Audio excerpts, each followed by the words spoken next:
Now we've got our rip fence set and we've checked it on both sides and we've got it dialed in and it's working great. It's parallel with the miter slots and it's parallel with the blade.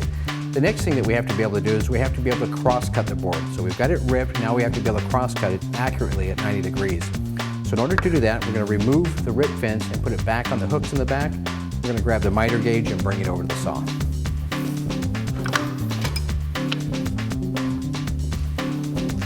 The fence rests comfortably in these hooks on the back of the saw so it's out of the way. Grab the miter gauge. Now your saw is supplied with a factory miter gauge, and this is a 3/4 by 3/8 inch bar on this. It'll fit right into the miter slot, and there's a captured washer on the end, and that captured washer fits into the T-slot that is on the table. You'll slide that in. The washer is nice. If you're doing wider stock, you can pull this out and it's not going to fall out of the rail, so it can balance out here. And this is used for doing cross cuts, both at 90 degrees all the way over to 60 degrees, positive and negative. So if you're cutting a 45-degree angle to put together a picture frame, you'll be able to swing your miter gauge over to 45 degrees. On the back side, or I actually should say the bottom side of the miter gauge, you're going to see stops right here. And these are positive stops that are factory set at 90 degrees and at 45 degrees positive and 45 degrees negative. Now they preset these ones at the factory. They should be pretty close, but you can go through and double check it. To double check it, you'll put it on the saw, make a cut, and check it with your test gauge. The nice thing also about this is that it's got a nice face on it, and it has these two slots right here that allow you to bolt on an auxiliary fence. You can take a piece of hardwood and mill it up to where it's square, or a piece of plywood, and put it on the front to make yourself a longer fence, or maybe even one for a box joint jig or something like that. And those can slide on and off your miter gauge. These are really handy to have around the shop.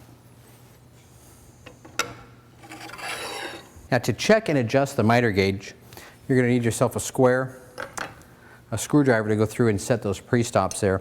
And you want to go through and make sure that the miter gauge is set correctly. There's a lock handle on the top that allows you to go through and to pivot this. And then there's a pin on the front. This pin is a push-pull pin. It's knurled on the end.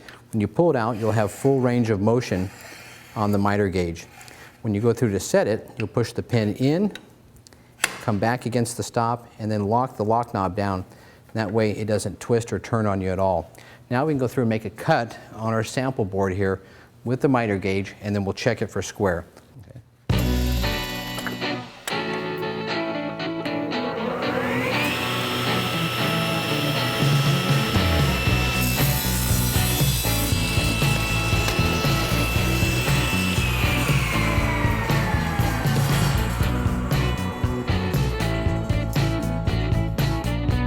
Now let's check our square cut.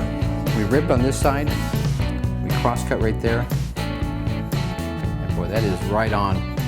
This came pretty close set from the factory. If you need to make any adjustments, you're going to go through and do so with the small screws on the bottom, lock them in place, come back and check it.